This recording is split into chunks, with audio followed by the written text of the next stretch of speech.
तो hello guys, तो कैसे हैं आप लोग। उम्मीद करता हूं कि आप लोग ठीक ही होंगे। तो आज हम जिस सीरीज़ को एक्सप्लेन करने वाले हैं उसका नाम है I got I reincarnated as a slime. यह एनाइम 2019 में रिलीज़ हुआ था और ये उस साल का one of the best anime series में से एक था। तो मैं आशा करता हूं कि आप लोगों को ये सीरीज़ काफ़ी अच्छी लगेगी। तो ज़्यादा टाइम न वेस्ट करते हुए चलिए वीडियो को शुरू करते हैं। तो कहानी की शुरुआत में हम एक जगह को देखते हैं जहाँ पर वॉर चल रही होती है और लोगों पर अटैक हो रहे होते हैं। तभी हम एक माँ और एक बच्ची को देखते हैं जो हमलावर लोगों से छुपकर भाग रहे होते हैं। तभी उस बच्ची के माँ के ऊपर एक बिल्डिंग गिर जाती है जिससे उसकी मौत हो जाती है। तभी उस बच्ची के चारों तरफ आग का एक बवंडर बनने लगता है और वो बच्ची उस आग में गायब हो जाती है। जिसके बाद हम अपने मेन प्रोटैगनिस्ट को देखते हैं जो अपने दो जूनियर वर्कर के साथ कहीं जा रहा होता है। तभी वहाँ पर एक आदमी एक नाइफ से उसके जूनियर को मारने आ जाता है और अपने जूनियर को बचाने के चक्कर में उस प्रोटैगनिस्ट को वो नाइफ लग जाती है जिसकी वजह से उसकी मौत होने वाली होती है। इस दौरान हम एक सिस्टम की आवाज़ सुनते हैं जो हमारे प्रोटैगनिस्ट के लिए कई सारी स्किल्स जनरेट कर रही होती है और उस सिस्टम का नाम ग्रेट सेज होता है। जिसके बाद हमारे प्रोटैगनिस्ट की मौत हो जाती है और वो अपने आप को एक अजीब सी जगह पर पाता है और वो गौर करता है कि वो दोबारा जिंदा हो गया है, लेकिन उसकी इस बॉडी में कोई हाथ पैर नहीं होते और न ही उसकी आंखें होती है। तभी उसे पता चलता है कि वो अब एक स्लाइम बन गया है, जिस पर वो थोड़ा निराश हो जाता है और नॉर्मल स्लाइम्स की तरह आसपास की चीज़ें खाने लगता है। तभी वो सोचता है कि जो चीज़ें वो खा रहा है आखिर वो जाती कहाँ है, जिस पर ग्रेट सेज उसे बताती है कि वो जो भी चीज़ ऑब्जॉर्व करता है वो उसकी स्किल प्रेडिटोर में स्टोर हो जाती है और वो इन चीज़ों को एनालाइज करके नए स्किल्स पा सकता है। जिस पर रेमोरू उसके खाए हुए प्लांट्स को एनालाइज करता है जिससे उसे पता चलता है कि वो प्लांट काफ़ी रेयर है और उनका इस्तेमाल करके वो अपनी बॉडी में हीलिंग पोशन बना सकता है। जिस पर रेमोरू बहुत सारे प्लांट्स और हर्ब्स को खाने लगता है। तभी वो गलती से पानी में गिर जाता है और डूबने लगता है, लेकिन तभी रेमोरू को वाटर मैनिपुलेशन की एबिलिटी मिलती है जिससे वो पानी पर बहुत तेजी से तैरने लगता है और जाके एक वॉल से टकराता है जहां पर उसकी मुलाकात एक शैडो फिगर से होती है जो काफ़ी पावरफुल होता है। पर रेमोरू उसे गुस्से में डांट देता है जिस पर उस फिगर को गुस्सा आ जाता है और वो रेमोरू पर अटैक करने वाला होता है। जिस पर रेमोरू उसे माफ़ी मांगता है और कहता है कि वो देख और बोल नहीं सकता है, इसलिए वो थोड़ा गुस्से में था क्योंकि रेमोरू सिर्फ टेलीपैथी की मदद से ही बात कर सकता था। जिस पर वो शैडो उसे कहती है कि वो इसमें उसकी मदद कर सकती है और इसके लिए उसे अपने आसपास मौजूद मैजिक को सेंस करना सीखना होगा। और जब रेमोरू ऐसा करता है तो उसके पास सेंस की एबिलिटी आ जाती है जिससे वो अपने आसपास की सभी चीज़ों को देख पा रहा होता है। तभी रेमोरू देखता है कि वो जिस शैडो से बात कर रहा था वो एक ड्रैगन था, जिसे देखकर वो डर जाता है और वहाँ से भागने लगता है। जिस पर वो ड्रैगन उसे कहता है कि वो उसे कुछ नहीं करेगा क्योंकि वो यहाँ पर काफ़ी लंबे समय से सील है और पहली बार उसे यहाँ पर किसी से बात करने का मौका मिला है। जिस पर रेमोरू उसे पूछता है कि आखिर वो कौन है और यहाँ पर सील कैसे हुआ। जिस पर वो ड्रैगन उसे बताता है कि वो दुनिया में मौजूद 4 सबसे पावरफुल ड्रैगन में से एक है और उसका नाम वेलडोरा है और उसने एक बार गलती से एक विलेज को डिस्ट्रॉय कर दिया था। तभी वहाँ पर उसे रोकने ह्यूमंस की तरफ से एक हीरो आई जो बहुत ज़्यादा पावरफुल थी और उसकी स्किल के सामने उसके कोई भी अटैक काम नहीं कर रहे थे। जिसके बाद उस ह्यूमन ने उसे एक अल्टीमेट प्रिजन नाम के स्किल से सील कर दिया। तब से वो यहीं पर कैद है और साथ ही वेलडोरा रिमोरू से कहता है कि उसे लगता है कि रिमोरू एक नई प्रजाति है क्योंकि ज़्यादातर स्लाइम सोच नहीं सकते थे। जिस पर रिमोरू वेलडोरा से कहता है कि पहले वो इंसान था लेकिन एक हादसे में उसकी मौत हो गई और जब वो दोबारा उठा तो एक स्लाइम बन चुका था। जिस पर वेलडोरा कहता है कि इसका मतलब तुम्हारा रिकारनेशन हुआ है, लेकिन रिकारनेशन के दौरान सभी लोगों की याददाश्त चली जाती है, लेकिन किसी वजह से रिमोरू की याददाश्त नहीं गई थी। जिसके बाद रिमोरू वेलडोरा से पूछता है कि क्या वो उसके जैसे और आदमी को जानता है। जिस पर वेलडोरा कहता है कि दूसरी दुनिया से इस दुनिया में कई लोग आते हैं, लेकिन वो एक दूसरे मेथड से इस दुनिया में आते हैं जिसे समनिंग कहते हैं और दूसरी दुनिया से आए लोगों को अदर वर्ल्डर्स कहा जाता है। जिस पर रिमोरू सोचता है कि अगर ऐसा है तो वो वापस अपनी दुनिया के लोगों से मिल सकता है और वहाँ से जाने लगता है। जिस पर वेलडोरा उसे जाने से मना करता है क्योंकि ऐसे वेलडोरा अकेला पड़ जाता। जिस पर रिमोरू मान जाता है पर उसे अपनी दुनिया के दूसरे लोगों को ढूंढना था। जिस पर वो वेलडोरा से कहता है कि मैं इस सील को तोड़ने का ट्राई करता हूँ। जिस पर वो अपने प्रेडिटर स्किल से उस सील को ऑब्जॉर्ब करने की कोशिश करता है पर इसमें वो फेल हो जाता है। जिस पर वह वेलडोरा से कहता है कि उसके पास एक और आइडिया है, लेकिन उसके लिए वेलडोरा को उसके पेट के अंदर जाना होगा जहाँ पर वो अपने ग्रेट सेज स्किल की मदद से उस सील को एनालाइज करेगा और जब एनालिसिस खत्म हो जाएगी तब वो उस सील को डिस्ट्रॉय कर देगा। जिस पर वेल्डोरा पहले थोड़ा सोचता है और थोड़ा सोचने के बाद मान जाता है, जिसके बाद रिमूरू वेल्डोरा को अब्जॉर्ब करने वाला होता है, जिस पर वेल्डोरा उसे रोकता है और कहता है कि अब जब वो दोनों दोस्त हैं तो उनके पास एक फैमिली नेम होना चाहिए जिससे वो दोनों बराबर बन जाएंगे। और अगर वेल्डोरा रिमूरू को एक नाम देगा तो रिमूरू को वेल्डोरा की डिवाइन प्रोटेक्शन मिलेगी और वो पहले से काफ़ी पावरफुल हो जाएगा। जिस पर वो दोनों एक दूसरे को नाम देते हैं, जहाँ पर रिमूरू वेल्डोरा का नाम वेल्डोरा टेम्पेस्ट रखता है और वेल्डोरा रिमूरू को रिमूरू टेम्पेस्ट नाम देता है। जिसके बाद रिमूरू की बॉडी थोड़ी चेंज हो जाती है और वो पहले से काफ़ी स्ट्रांग हो जाता है। जिसके बाद रिमूरू अपनी प्रेडिटर स्किल का यूज़ करके वेल्डोरा को उस सील के साथ अब्जॉर्ब कर लेता है और अपनी बॉडी के अंदर उस सील को एनालाइज करने लगता है। लेकिन जल्दी ही वेल्डोरा के गायब होने की खबर पूरी दुनिया में फैल जाती है कि वेल्डोरा जो एक अल्टीमेट डिस्ट्रक्शन लेवल का मॉन्स्टर था, वो मॉन्स्टर फॉरेस्ट जूरा से गायब हो गया है।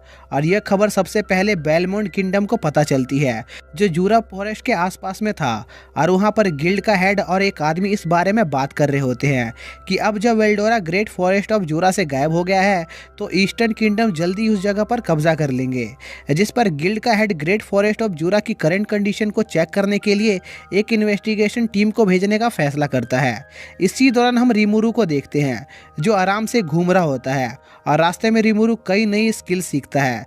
तभी रिमूरू का सामना एक जाइंट स्नेक से होता है जिसे देखकर वो थोड़ा डर जाता है, पर फिर भी वो उस स्नेक से लड़ने का फैसला करता है और अपने वाटर ब्लेड से उस स्नेक पर अटैक करता है जिससे वो स्नेक मारा जाता है। जिसके बाद रिमूरू उस स्नेक को अब्जॉर्ब कर लेता है जिससे उसे पॉइजन ब्रीथ और मिमिक की एबिलिटी मिलती है। जिस पर रिमूरू और मॉन्स्टर का शिकार करके उनकी एबिलिटी अब्जॉर्ब करने की सोचता है और बहुत सारे मॉन्स्टर से फाइट करता है और सबको एक एक करके मारकर उनकी एबिलिटी सीख लेता है। इसी दौरान रिमूरू एक बैट की एबिलिटी को अब्जॉर्ब करता है जिससे वो बोलना सीख जाता है। जिसके बाद हम देखते हैं कि रिमूरू उस गुफा से बाहर जाने की कोशिश करता है, लेकिन तभी उस गुफा का गेट अपने आप खुलने लग जाता है जिस पर रिमूरू छुप जाता है और हम देखते हैं कि उस गुफा के अंदर कुछ ह्यूमंस आ रहे होते हैं और वो उस गुफा के अंदर चले जाते हैं। जिस पर रिमूरू मौका देकर उस गुफा के बाहर चला जाता है और ग्रेट फॉरेस्ट ऑफ जूरा में घूमने लगता है। तभी गॉब्लिन्स की एक आर्मी रिमूरू का रास्ता रोकती है और वो रिमूरू से पूछते हैं कि आखिर उस जैसा एक शक्तिशाली मॉन्स्टर यहाँ पर क्या कर रहा है। जिस पर रिमूरू को कुछ समझ नहीं आता और वो उनसे पूछने लगता है कि आखिर वो क्या कह रहे हैं, लेकिन वो सभी गॉब्लिन्स रिमूरू की आवाज़ सुनकर वहीं डर से बैठ जाते हैं और रिमूरू को अपने लीडर से बात करने ले जाते हैं, जहां पर वो लीडर रिमूरू से पूछता है कि आप यहाँ पर क्या कर रहे हैं। इसी दौरान रिमूरू भी अपनी ग्रेट सेज स्किल से देखता है कि रिमूरू की बॉडी से एक बहुत ही स्ट्रॉन्ग ऑरा निकल रही है जिससे सभी मॉन्स्टर्स डर रहे हैं। जिस पर रिमूरू उस ऑरा को अब्जॉर्ब कर लेता है और उन गॉब्लिन से कहता है कि वो बस उनका टेस्ट ले रहा था। जिस पर वो सभी गॉब्लिन्स थोड़ा शांत होते हैं और उन्हें लगता है कि रिमूरू को उनके गॉड वेल्डोरा ने भेजा है। जिस पर वो रिमूरू से उनकी मदद करने को कहते हैं क्योंकि कुछ समय से डायर वुल्फ का एक ग्रुप उन पर अटैक कर रहा है और उस फाइट में उनके कई सारे गॉब्लिन्स मारे जा चुके हैं और वो लोग ज़्यादा स्ट्रांग नहीं हैं। जिस पर रिमूरू उनकी बात मान जाता है क्योंकि वो भी अपनी पावर को टेस्ट करना चाहता था।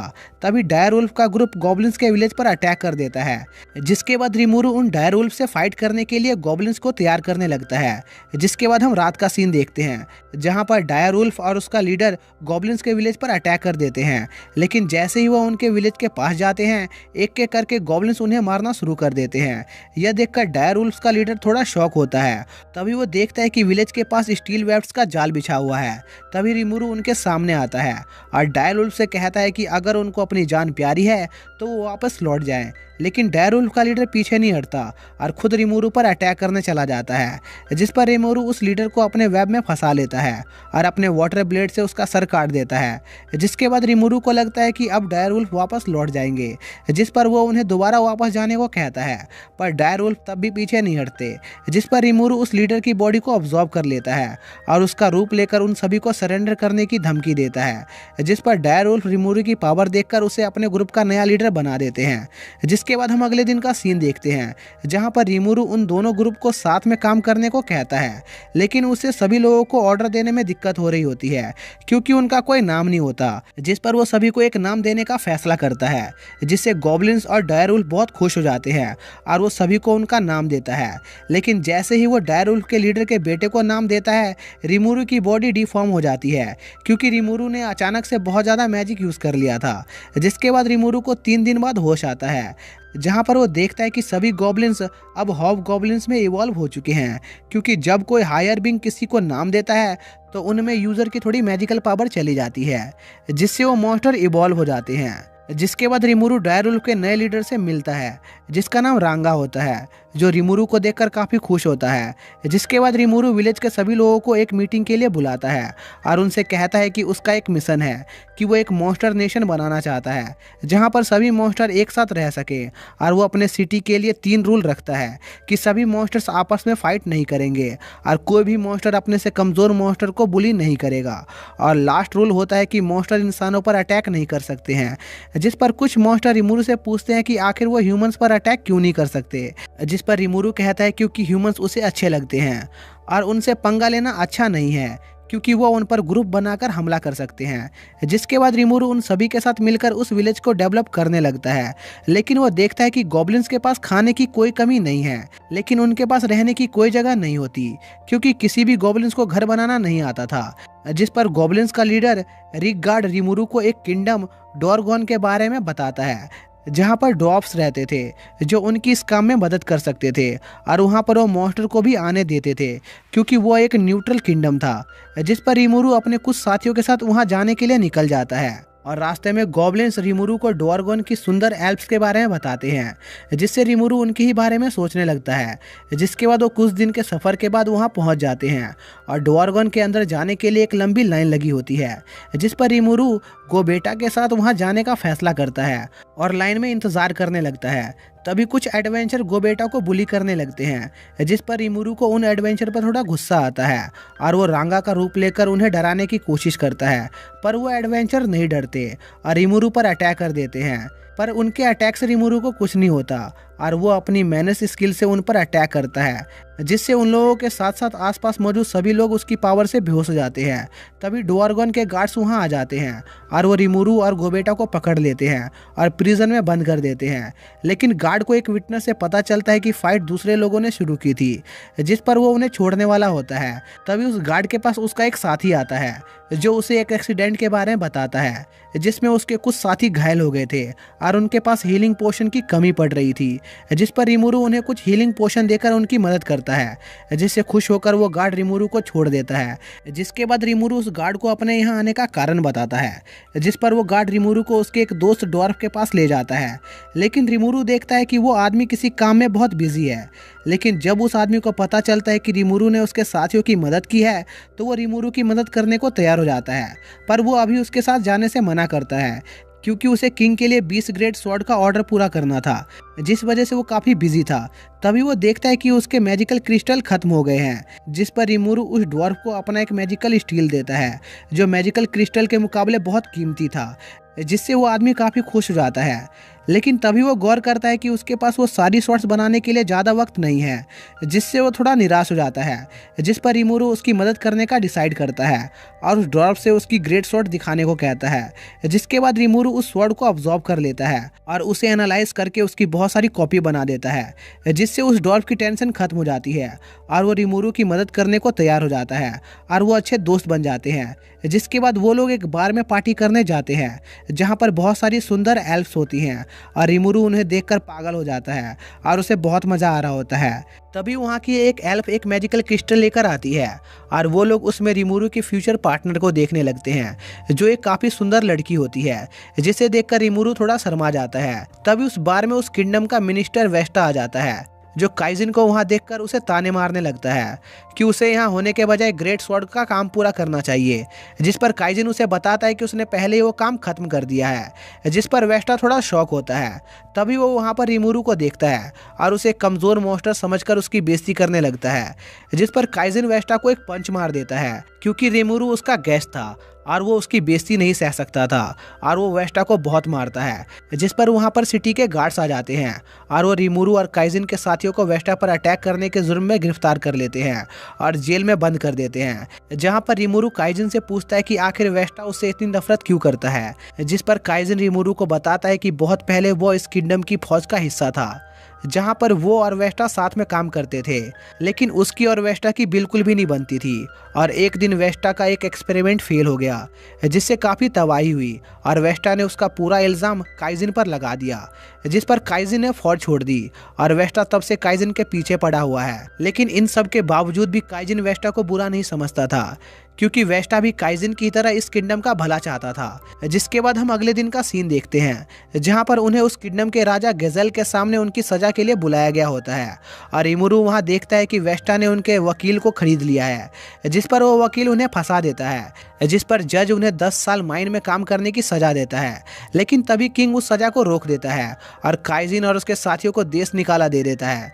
जिसके बाद हम काइजिन को देखते हैं जो अपने साथियों के साथ रीमुरु के विलेज की तरफ निकल जाता है। जिसके बाद हम किंग गेजेल को देखते हैं जो अपने एक स्पाई को रीमुरु के पीछे लगा देता है क्योंकि वो रीमुरु की पावर को जान चुका था और वो रीमुरु को बहुत खतरनाक समझ रहा था।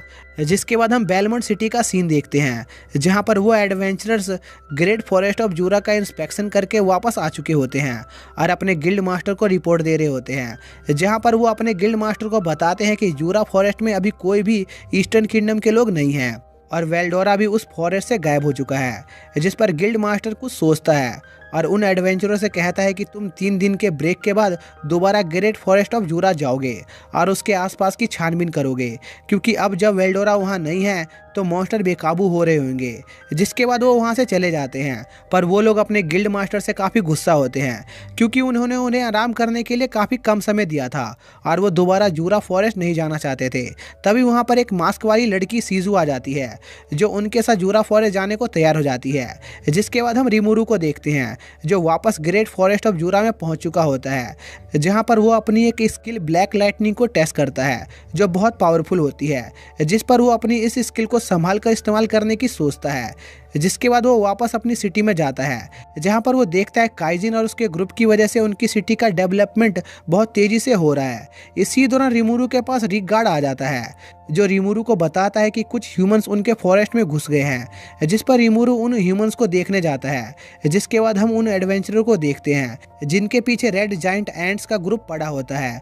तभी सीजू उन एंड से फाइट करने का डिसाइड करती है और अपनी फायर स्वॉर्ड से एक एंड को डिस्ट्रॉय कर देती है और एक एक करके वहां मौजूद सभी एंड्स को मारने लगती है। लेकिन उनमें से एक एंड जिंदा बच जाता है और सीजू पर पीछे से अटैक करता है। तभी रीमुरु उस एंड को अपनी ब्लैक लाइटनिंग से मार देता है और वो सभी एडवेंचरर एक बात करने वाले एंड को देखकर शॉक होते हैं और रीमुरु देखता है कि सीजू वही लड़की होती है जिसे उसने उस मैजिकल क्रिस्टल में देखा था। जिसके बाद रीमुरु उन्हें अपने विलेज में ले जाता है जहां पर रिक गार्ड उन्हें कुछ खाना देता है और जब उन एडवेंचर को पता चलता है कि रीमुरु इस विलेज का लीडर है तो वो काफ़ी शॉक होते हैं। जिसके बाद वो अपने ग्रुप को इंट्रोड्यूस कराते हैं जहाँ पर उनका नाम कावल, एरन और गीडो होता है और वो इस फॉरेस्ट में मॉन्स्टर की हरकतों को इन्वेस्टिगेट करने आए होते हैं क्योंकि वेल्डोरा अचानक से गायब हो गया था और रीमुरु समझ जाता है कि वेल्डोरा का गायब होना एक बहुत बड़ी दिक्कत बन रहा है। जिसके बाद रीमुरु उन्हें अपने विलेज में थोड़ा आराम करने को कहता है और वहाँ से चला जाता है। जिसके बाद हम सीजू और रीमुरु को एक साथ देखते हैं और शिजुको को पता चल गया होता है कि रीमुरु उसके वर्ल्ड से है, जिस पर रीमुरु उसे बताता है कि वो अपने वर्ल्ड में मारा गया था और इस वर्ल्ड में रिकार्नेट हुआ है। जिस पर सीजू उसे बताती है कि उसे असल में इस वर्ल्ड में समन किया गया था। जिस पर रीमुरु को वेल्डोरा की बात याद आती है कि अदर वर्ल्डर्स को इस वर्ल्ड में एक कर्ज के साथ समन किया जाता है, जिसकी वजह से उन्हें उनके रूलर के ऑर्डर को मानना पड़ता है और सीजू सालों से इस वर्ल्ड में फंसी हुई है और उसे अपने रियल वर्ल्ड के बारे में ज़्यादा नहीं पता।